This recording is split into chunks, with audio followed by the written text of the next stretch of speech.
आज तो काशी ने कमाल कर दिया।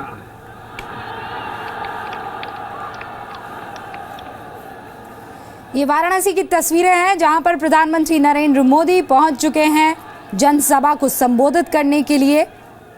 ये लाइव तस्वीरें आप देख रहे हैं।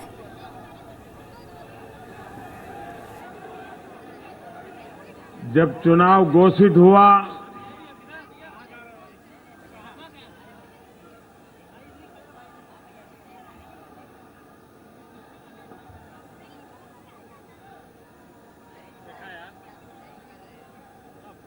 अनेक स्थानों पर जाने का मुझे अवसर मिला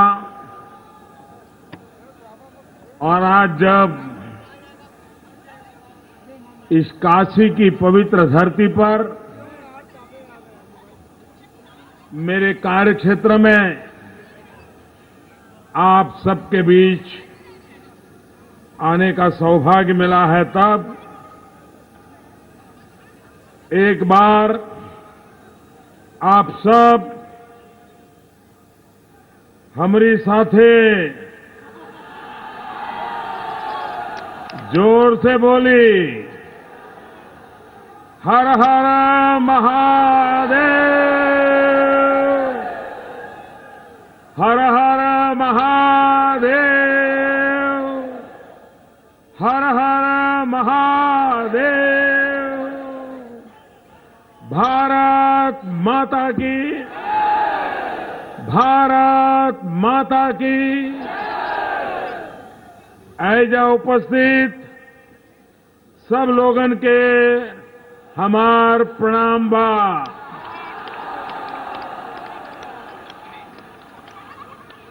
हम आईनी हां तो बाबा विश्वनाथ दर्शन करके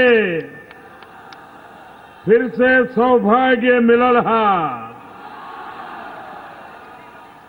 और एक के अलावा काशी के कोतवाल बाबा काल भैरव के दर्शन भी पहली बार भइल हो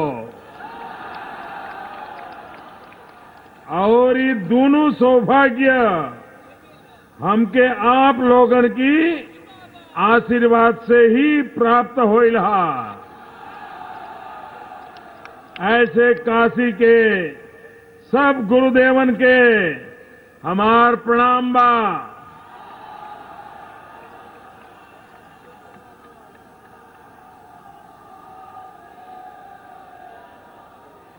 भाइयों बहनों,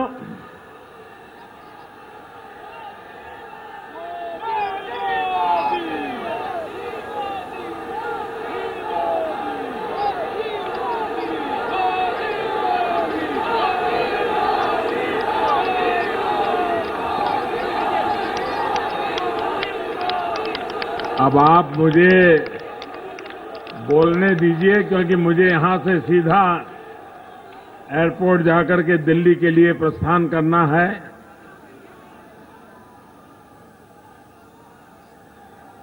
मैं उत्तर प्रदेश भारतीय जनता पार्टी का और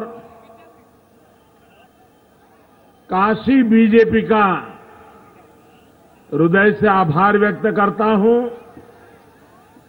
कि उन्होंने मुझे आप सबके दर्शन का अवसर दिया।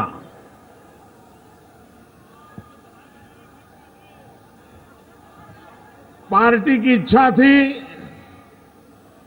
कि मैं बनारस लोकसभा क्षेत्र में एक रैली को संबोधित करूं।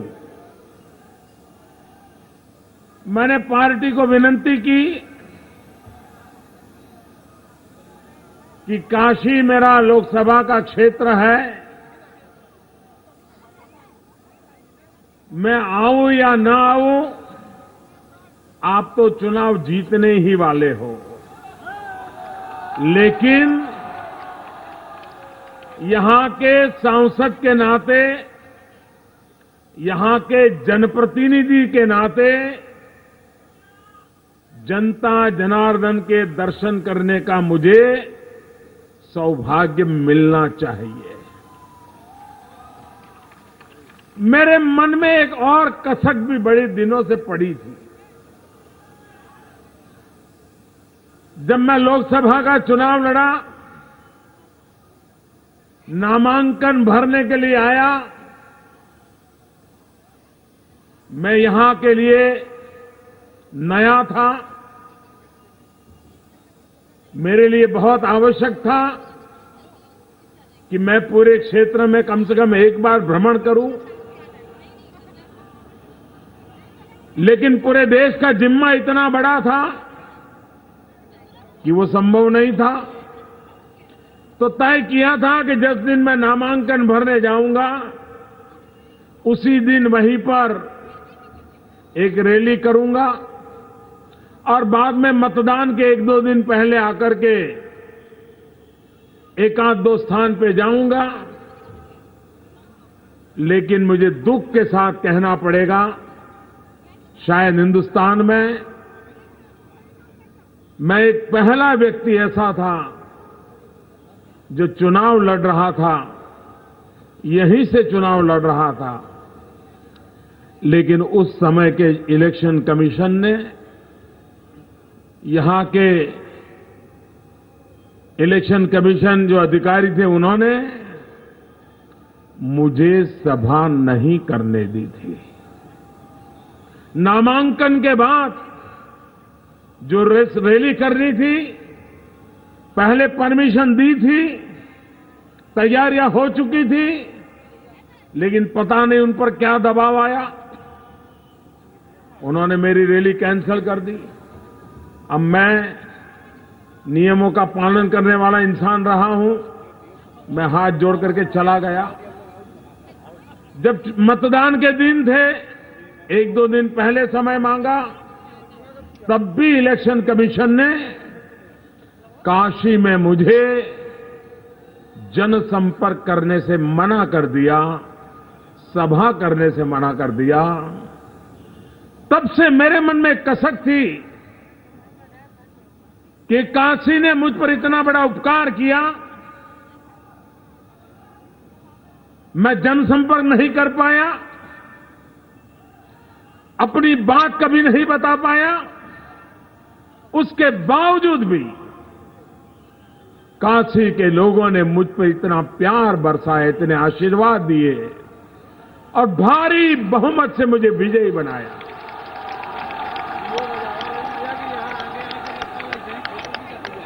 और तब से मैं चाहता था कि मैं समय निकाल करके काशी की जनता के दर्शन करने का अवसर लूंगा। और लोकतंत्र का ये पर्व, चुनाव, इससे बड़ा कोई मौका नहीं होता है। तो मैंने पार्टी से आग्रह किया कि मैं जरा ज्यादा समय काशी में लगाना चाहता हूं, हर किसी के दर्शन करना चाहता हूं। और आज जब भोले बाबा के पास जा रहा था, जब काल भैरव के चरणों में जा रहा था, तो खुली जीप में निकला और जिस प्रकार से आपके दर्शन का मुझे सौभाग्य मिला, मैं काशी वासियों का हृदय से आभार व्यक्त करता हूं।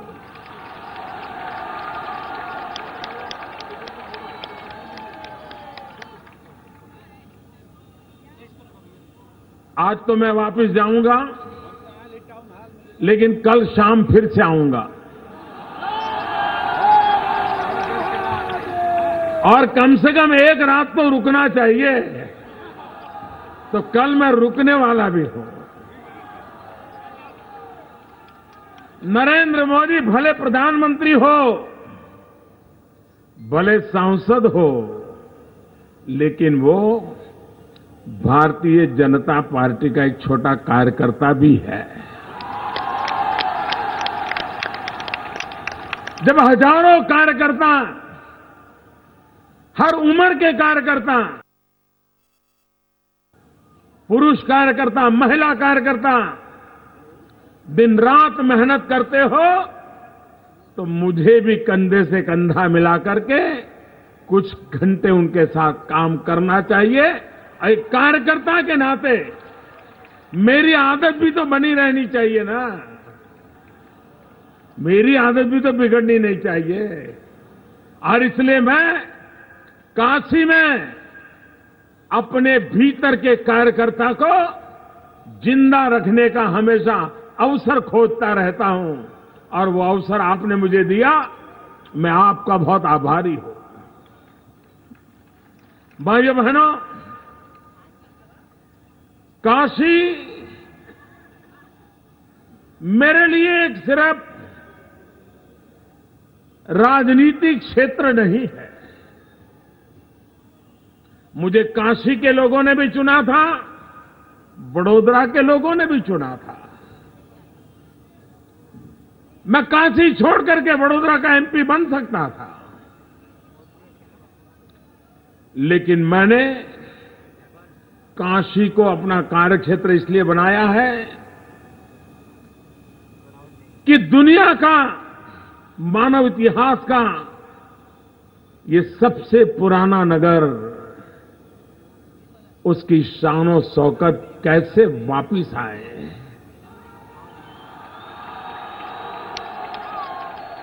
उसकी आन बान शान फिर से एक बार कैसे चतुर्दिशा में चमकने लगे, और उस काम में काशीवासी तो बहुत कुछ कर रहे हैं। अगर मैं भी एक गिलहरी की तरह कुछ कर पाऊं तो मेरा जीवन धन्य हो जाएगा, इस भाव से मैं आया।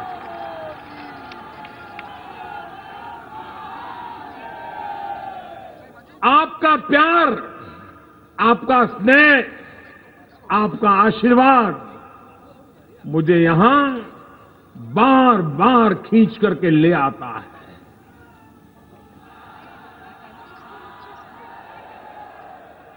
और ऐसी नगरी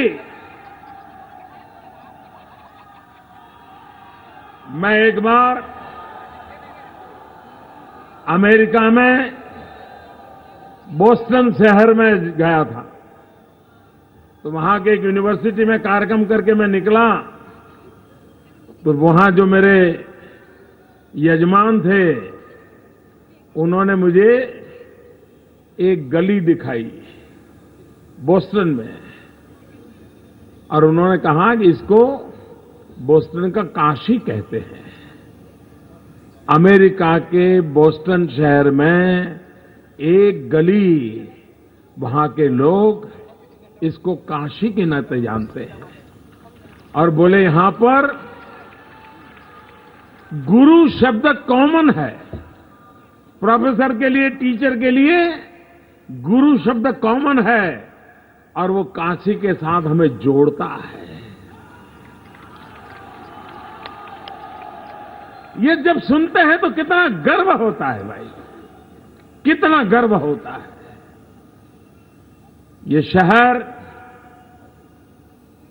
सिर्फ लोग रहते हैं, नगर है, रास्ते हैं, इतना नहीं है। काशी अपने आप में मानव जात के लिए एक संदेश है, मानवता का प्रतीक है, और वो काशी हमें सबने मिलकर के एक उत्तम काशी बनाने की ओर कोशिश करनी है।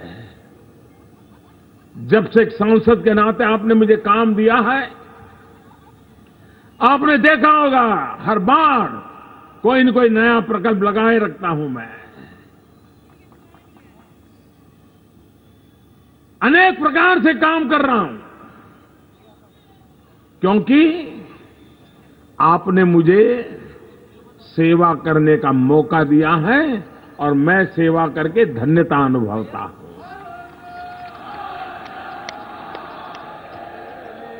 भाइयों बहनों, ये शहर मां गंगा है, भोले बाबा है, अनेक तीर्थ क्षेत्र हैं, ऐतिहासिक महापुरुषों की गाथाएं जुड़ी है, सांस्कृतिक महापुरुषों की गाथा जुड़ी है। बुद्ध से लेकर के अब तक अनेक जीवनों से ये धरती जुड़ी हुई है।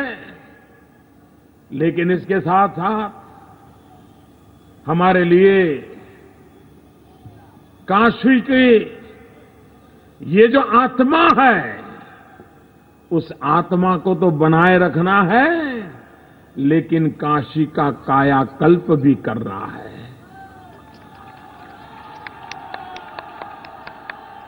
भाइयों बहनों, बनारस शहर वो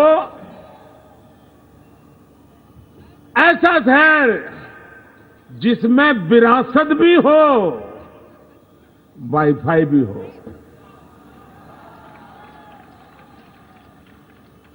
वहां सांस्कृतिक चेतना भी हो, वहां सफाई भी हो। ऐसा हो मेरा बनारस, जहां आध्यात्मिक पहचान भी हो तो आधुनिकता की अनुभूति भी हो।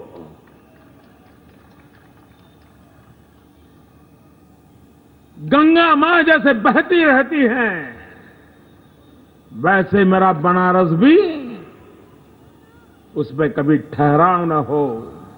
युगों को अपने आप में समेटी हुई मेरी ये काशी आने वाले युगों के लिए एक नई मिसाल बनके विकसित होती रहे, इन सपनों को लेकर के काम करना है। और इसलिए मेरे भाइयों बहनों, काशी के विकास के लिए जब मैं आया, कई वर्षों से, जब अटल जी की सरकार थी तब से रिंग रोड की चर्चा चल रही थी। लटका पड़ा हुआ था कि नहीं पड़ा हुआ था, अटका पड़ा था कि नहीं पड़ा था। रिंग रोड का काम चालू हो गया कि नहीं हो गया? आप मुझे बताइए, जिस दिन ये रिंग रोड पूरा हो जाएगा तब काशी के जीवन में कितनी सुविधा होगी, ट्रैफिक में कितनी समस्याओं का समाधान होगा, होगा कि नहीं होगा? भाइयों बहनों, एयरपोर्ट पे दुनिया भर के टूरिस्ट आते हैं, और काशी आने तक का रास्ते का हाल क्या था? आज 4 लेन का काम तेजी से चल रहा है कि नहीं चल रहा है? शानो शौकत बदल रही है कि नहीं बदल रही है? आपको दिखता है? दिखता है? अखिलेश जी को नहीं दिखता है।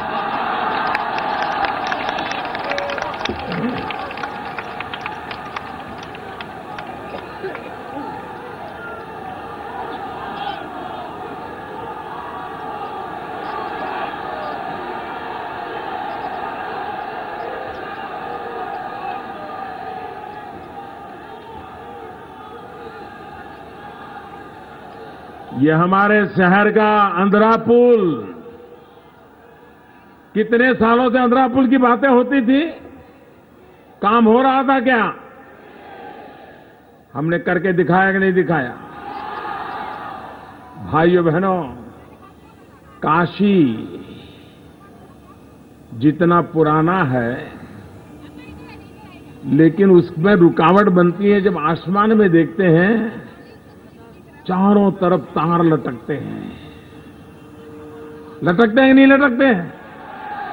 और जब मैं चुन करके आया तो प्रबुद्ध नागरिकों के बीच मेरा एक कार्यक्रम था, और उस दिन मैंने कहा था कि मैं ये तारों का जो झुंड है उससे काशी को मुक्ति दिलाऊंगा। अंडरग्राउंड केबल का काम चल रहा है, करीब 600 करोड़ रुपया तो लगा चुके हैं। 104 किलोमीटर केबल का काम हो चुका है। 8000 घर ये लटकते हुए तारों से मुक्त हो चुके हैं। अभी 300 किलोमीटर मुझे पूरा करना है। 300 किलोमीटर, 1 लाख परिवारों को उसका सीधा लाभ मिलने वाला है। ये जो यहां बिजली की सारी व्यवस्था है, 40-42% टीएनडी लॉस है, ट्रांसमिशन का लॉस है उनका, 40-42%। इसका मतलब हुआ कि जो ईमानदार लोग हैं, इनको सजा हो रही है, उन पर टैक्स ज्यादा लगता है इस लॉस के कारण। ईमानदार का गुनाह क्या भाई? आपकी अव्यवस्था की सजा ईमानदार नागरिक भुगते, मध्यम वर्ग का नागरिक भुगते। ये सारा काम हो जाएगा तो ये लाइन लॉस भी एकदम नीचे आ जाएगा और बिजली 24 घंटे मिलेगी, ये मैं आपको वादे से कहता हूं।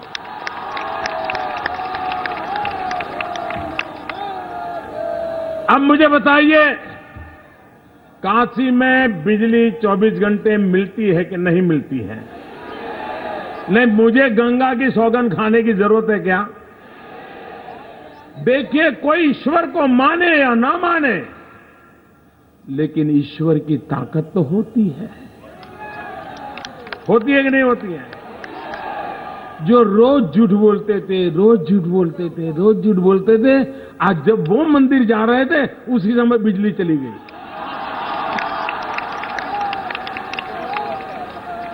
ईश्वर ने सबूत दे दिया कि नहीं दे दिया? अब मुझे देने की जरूरत है? आपको देने की जरूरत है? अरे भोले बाबा ने खुद ने पर्चा दिखा दिया।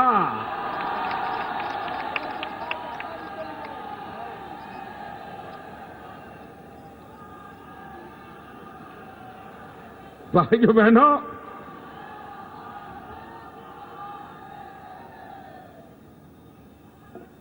बनारस की गलियां, ये बनारस की शान और शौकत है। उसका अपना एक महात्म्य है। करीब 34 करोड़ रुपए लगा करके इन गलियों की मरम्मत का काम तेज गति से आगे बढ़ रहा है। भाइयों बहनों,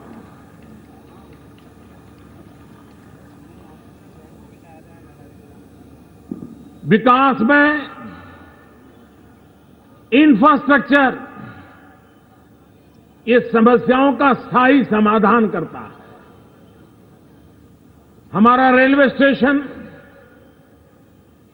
इलाहाबाद से काशी तक की लाइन में वृद्धि करने का प्रयास, काशी से जुड़े तीनों रेलवे स्टेशन का विकास, प्लेटफॉर्म पर अधिक लाइनें लगाने का विस्तार, ये सारे काम आप देख रहे हैं कि नहीं देख रहे हैं? भाइयों बहनों, रेलवे में जिस गति से काम हो रहा है और हमारे मनोज सिन्हा जी काफी ध्यान देते हैं उस पर, पूरी विस्तार से उसका काम करते हैं और उसका कारण, भाइयों बहनों, मैंने जैसे रास्तों का कहा, बनारस से आजमगढ़, बनारस से गोरखपुर, बनारस से सुल्तानपुर, बनारस से औरंगाबाद, करीब करीब 10,500 करोड़ रुपए के प्रोजेक्ट काम चल रहा है। भाइयों बहनों, जब ये काम पूरा होगा तब वो काम कितना शानदार होगा, इसका आप अंदाज लगा सकते हैं। बनारस में बिजली के लिए ये भी जरूरी है कि इस ट्रांसमिशन के लिए सबस्टेशन होना जरूरी है। सबस्टेशन की ओर हमने काफी ध्यान दिया है और उसका लाभ होगा। मैं काशी वासियों को एक बात के लिए बधाई देना चाहता हूं। पिछली बार जब मैं आया था, मैंने कहा था कि हमने एलईडी बल्ब लगाना चाहिए। हर परिवार में 200, 500, 1000, 2000 रुपए की बचत होगी। बल्ब की उम्र ज्यादा होगी और उसका प्रकाश मन को भाने वाला होगा। इतने कम समय में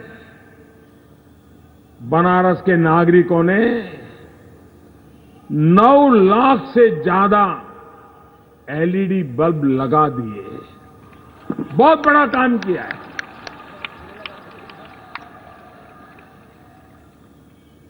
और सरकार में फर्क क्या होता है? अब ये एलईडी बल्ब मोदी प्रधानमंत्री बना उसके बाद आया है क्या? ये मोदी ने खोज की है क्या? एलईडी बल्ब तो कई वर्षों से पहले खोजा गया। पुरानी सरकार को भी पता था एलईडी बल्ब का, ऐसा नहीं था कि अज्ञान था। लेकिन तब एलईडी बल्ब की कीमत हुआ करती थी 350-400 रुपया। जब हमारी सरकार बनी तो हमने जरा बल्ब वालों को बुलाया। हमने कहा बताओ भाई क्या बात है, सच्चा बताओ कितना खर्चा होता है। बोले साहब ज्यादा ऑर्डर मिल जाए तो थोड़ा कम होगा। मैंने कहा सच बताओ जरा कितना मुनाफा कमाते हो? नहीं बोले कोई ज्यादा मार्केट नहीं, क्या कमाएंगे, अभी तो खर्चा पानी निकलता है। मैंने कहा अरे ऐसा नहीं जी, सच बताओ। आज वो एलईडी बल्ब जो 350-400 रुपया था 50 से 80 रुपये के बीच में आज एलईडी बल्ब मिलता है। और देश में करीब 21 करोड़ एलईडी बल्ब लग चुके हैं और एलईडी बल्ब लगने मात्र से 11,000 करोड़ रुपया उपभोक्ताओं का बच रहा है। जो बिजली का उपयोग करते हैं उनकी जेब में वो पैसा बच रहा है भाई। अब गरीब के घर में 200-250 रुपया बिजली का बिल कम आएगा तो वो अपने बच्चों को दूध पिलाएगा कि नहीं पिलाएगा? वो बच्चों का स्वास्थ्य का लाभ होगा कि नहीं होगा? अगर मेरे देश का बच्चा तंदुरुस्त होगा तो मेरी हिंदुस्तान की आने वाली कल भी तंदुरुस्त होगी कि नहीं होगी? भाइयों बहनों, काम कैसे होता है? टुकड़ों में काम करने से काम नहीं होता है। विकास को नई ऊंचाइयों पर ले जाना है तो एक कॉम्प्रिहेंसिव अप्रोच लगता है, तब जाकर के भाइयों बहनों। आपने देखा होगा गंगा आरती के लिए कितने लोग आते हैं। अब जब से वहां एलईडी की रोशनी लगा दी है, कितना लोगों को मन को भाने लगता है वो दृश्य। कितना अद्भुत दृश्य निर्माण हो गया है। ब्यूटिफिकेशन की दृष्टि से भी कितना उत्तम काम हो रहा है। काशी ये टूरिस्ट प्लेस भी है, यात्रा का धाम भी है। यहां की हर चीज में एस्थेटिक सेंस होना चाहिए। आने वाले व्यक्ति को नयापन महसूस होना चाहिए। अपनी रोजमर्रा की जिंदगी से वो बाहर की कुछ नई अनुभूति करे और ये हमें करके दिखाना है। ई रिक्शा के द्वारा पॉल्यूशन को कम करने का प्रयास, ई बोट के द्वारा गंगा जी में पॉल्यूशन को रोकने का प्रयास, एक के बाद एक ऐसे काम हुए हैं जिसके कारण काशी की शान और शौकत जिसे बनाने में आप लगे हैं, मैं भी आपके साथ जुड़ गया हूं। भाइयों बहनों, बनारसी साड़ी कौन नहीं जानता है, लेकिन मेरे बुनकर भाई उनके लिए एक आधुनिक व्यवस्था विकसित करना, मॉडर्नाइज करना, उस पर तेजी से काम चला। 7 कॉमन फैसिलिटी सेंटर बनाए। उनके काम को एक एग्जिबिट करने की जगह मिल जाए। उत्तम प्रकार का वैश्विक स्तर का यहां म्यूजियम बन चुका, आधा हिस्से का उद्घाटन मैं कर चुका हूं, आधे पर काम चल रहा है। लेकिन वो यहां के जीवन को, यहां के छोटे छोटे कारीगरों को किस प्रकार से जीवन में बदलाव करेगा, उस दिशा में आप भली भांति देख सकते हो भाइयों बहनों। मेरा कहने का मतलब यही है कि चाहे रेल हो, रोड हो, सड़क हो, बिजली हो, पानी हो, भविष्य की दृष्टि से optical fibre network, gas pipeline का नेटवर्क, सीवरेज की व्यवस्थाएं, सॉलिड वेस्ट मैनेजमेंट, 500 करोड़ रुपया सॉलिड वेस्ट मैनेजमेंट के लिए लगाया है। काशी को साफ करके रहना है दोस्तों, सफाई करके रहना है। 8 तारीख को तो आप करने ही वाले हो।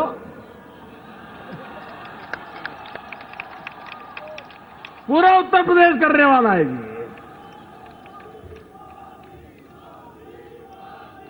और इसलिए भाइयों बहनों,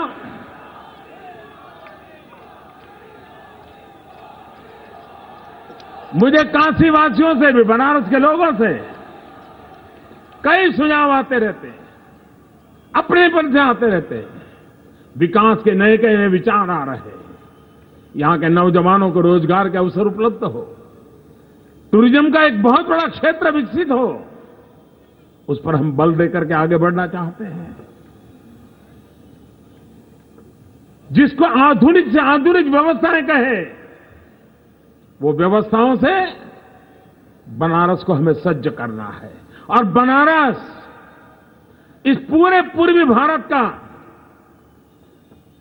हेल्थ केयर का एक बहुत बड़ा हब बनने की दिशा में आगे बढ़ रहा है। गोरखपुर, बनारस और इलाहाबाद, तीनों पर आरोग्य की दृष्टि से एक पूरी व्यवस्था विकसित कर रहा हूं मैं। ट्रॉमा सेंटर, कैंसर अस्पताल, 600 बेड का प्राइवेट अस्पताल, गोरखपुर में एम्स, इलाहाबाद में अस्पताल का आधुनिकीकरण, एक प्रकार के हेल्थ सेक्टर को मूलभूत रूप से, जिसका पूरे देश में एक बदलाव लाने का, अभी आपने देखा होगा अखबार में, पहली बार देश में 4000 सीट पीजी स्टूडेंट के लिए हमने नई घोषित कर दी। एक साथ 4000 पोस्ट ग्रेजुएट डॉक्टरों की तैयारी के लिए मौका मिलेगा। जितनी बड़ी मात्रा में प्रोफेसर तैयार होंगे मेडिकल क्षेत्र के, उतनी बड़ी मात्रा में भारत की आवश्यकता के अनुसार 5 साल में डॉक्टरों की एक चेन चल पड़ेगी। उस पर हम काम चल रहे हैं। हम स्वच्छता के अभियान को भी हेल्थ की दृष्टि से महत्व दे रहे हैं, उस पर काम कर रहे हैं। अस्पताल बनाना, डॉक्टरों का ज्यादा से ज्यादा डॉक्टर मिले, उसके लिए मेडिकल कॉलेजेस को बल देना, और पेशेंट को सस्ती दवाई मिले। अमृत योजना के तहत करीब 70% दवाइयों में रियायत सरकार की तरफ से मिलती है।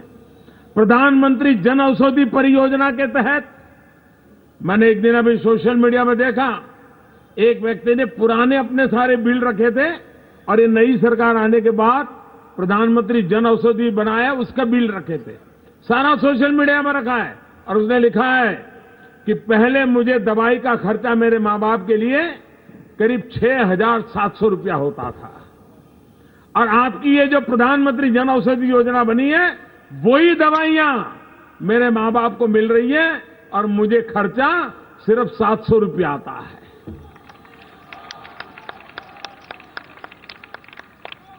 अभी आपने देखा होगा कैंसर, हार्ट अटैक, डायबिटीज, ये प्रमुख बीमारियां, 800 दवाइयों के दाम सरकार ने कम करवा दिए। जो दवाई 30,000 रुपए में गोली बिकती थी, 3,000 में बेचने के लिए मजबूर कर दिया। जो दवाई 80 रुपए में बिकती थी, वो 12 रुपए में बेचना शुरू कर दिया। हार्ट अटैक आता है, स्टेंट लगवाना पड़ता है, डॉक्टर कहता है नली में खून जाने का रास्ता बंद हो गया है, उसको खोलना पड़ेगा, अंदर कुछ डालना पड़ेगा। इधर की तरफ उसको वो लोग छल्ला बोलते, छल्ला, हृदय में बोले छल्ला लगाना पड़ेगा। हमारे देश में 45,000 रुपया लेते थे, और बाहर का लाओ तो 1.25 लाख, 1.5 लाख। मैंने बनाने वालों को बुलाया, मैंने कहा बता इधर आओ, इतने रुपये काहे लेते हो? वाह भाइयों बहनों, उनसे चर्चा की। अभी 15 दिन पहले आपने देखा होगा, हृदय रोग की बीमारी के लिए जो 45,000 रुपया लगता था, वो छल्ला अब 7,000 रुपये में बेचने के लिए मजबूर कर दिया उनको। जो 1.25 लाख, 1.5 लाख में बिकता था, वो 25-27,000 में मिल जाएगा। मध्यम वर्ग का आदमी, उसकी जो रिक्वायरमेंट उसकी पूरी हो जाएगी भाई। अगर हम सामान्य मानवी के जीवन में अगर बदलाव लाना चाहते हैं, क्वालिटी ऑफ लाइफ में चेंज लाना चाहते हैं, हमने एक एक चीज को करना होगा। मैं हैरान हूं उत्तर प्रदेश में किस प्रकार से सरकार चला रहे हैं। भारत सरकार पैसे देती है, लेकिन इनमें वो उतनी क्षमता भी नहीं है कि इन पैसों का सच्चे अर्थ में उपयोग करके सरकार को हिसाब दे। हिसाब भी नहीं दे पाते। अब भारत सरकार में हमारा आग्रह है कि भाई जितना ले गए हो हिसाब दो और नया ले जाओ। वो हिसाब देते नहीं है। हिसाब देना चाहिए कि नहीं देना चाहिए? पाई पाई का हिसाब देना चाहिए कि नहीं देना चाहिए? नहीं देते हैं। आप हैरान होंगे, ओपन डेफिकेशन फ्री शौचालय बनाने का बड़ा अभियान, खुले में लोग शौच न जाए, इस देश के 500 शहरों ने अपने आप को ओपन डेफिकेशन फ्री घोषित कर दिया। उत्तर प्रदेश ऐसा है, श्रीमान अखिलेश जी, एक भी शहर 500 में उत्तर प्रदेश का नहीं है। शर्म आती है हमें। क्यों? सरकार पैसे दे रही है, भारत सरकार पैसे दे रही है, लेकिन वे सरकारी मशीन में जो जान भरनी चाहिए, काम लेना चाहिए, योजना बनानी चाहिए, नहीं, मेरे तेरे करते रहो, बात चलती रहे, चुनाव जीत जाओ और क्या।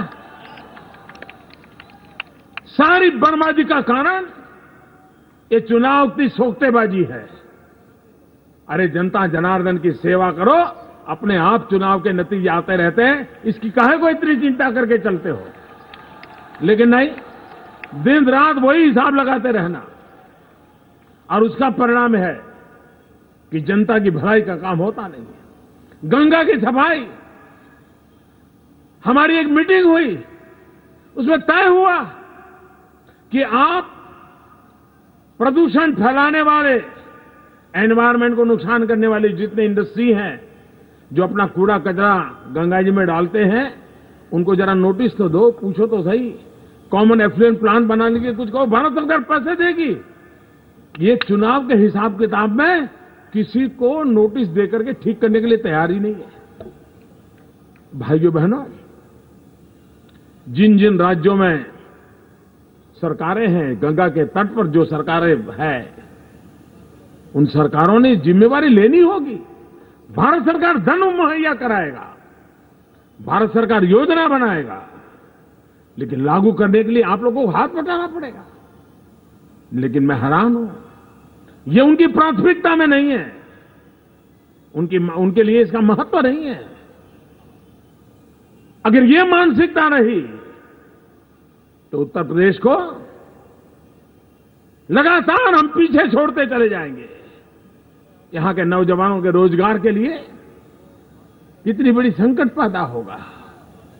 भाइयों बहनों, हिंदुस्तान का इतना बड़ा राज्य, उसको हम तबाह नहीं होने दे सकते। और यहां के सांसद के नाते, और मैं भारतीय जनता पार्टी को अभिनंदन देता हूं, उत्तर प्रदेश इकाई को, उन्होंने जिस प्रकार से मैनिफेस्टो बनाया है, संकल्प पत्र घोषित किया है, समाज के हर तबके के लिए विकास का निश्चित लक्ष्यांक है, योजना है, रोडमैप है, और हर किसी के जीवन में बदलाव लाने की व्यवस्था है। और मुझे विश्वास है कि आने वाले 5 साल में भारतीय जनता पार्टी की सरकार उत्तर प्रदेश के जीवन में एक नया बदलाव लाएगी। और उत्तर प्रदेश में भारतीय जनता पार्टी की सरकार बनेगी तो काशी के लिए मेरे जितने सपने हैं, कोई रुकावट नहीं आएगी, मेरा पूरा विश्वास है। भाइयों बहनों, हमें काशी की जो विशेषताएं हैं उसको बनाते हुए आगे चलना है, बनाए रखते हुए आगे बढ़ना है। मैं आज फिर एक बार काशी वासियों का हृदय से आभार व्यक्त करता हूं। कल दोबारा आने वाला हूं। कल भी लोगों के दर्शन करूंगा, कल भी एक जनसभा को संबोधित करूंगा, कल रात को रुकूंगा भी अपनों के बीच, कार्यकर्ताओं के बीच जो दिन रात इतनी मेहनत करते हैं। मैं भी कुछ समय आपके बीच रह करके काम करूं, मेरी इस भावना को बनारस बीजेपी ने स्वीकार किया, मुझे मौका दिया, मैं आभारी हूं। आप लोगों से मेरा आग्रह है, विजय निश्चित है, विजय निश्चित है, सरकार बनने वाली है, लेकिन चुनाव ये लोकतंत्र का सबसे बड़ा पर्व होता है, उत्सव होता है। हम सबका दायित्व है अधिकतम लोग मतदान करें, ज्यादा से ज्यादा मतदान हो, ये लोकतंत्र में हर किसी की जिम्मेवारी है। इस बात को हम आगे बढ़ाएं, लोकतंत्र को ताकतवर बनाएं। लोकतंत्र ताकतवर होगा तो बनने वाली सरकारें भी ताकत के साथ काम करने में जुट जाएगी। इसी एक अपेक्षा के साथ मेरे साथ पूरी ताकत से बोलिए, भारत माता की, भारत माता की, भारत माता की। बहुत बहुत धन्यवाद।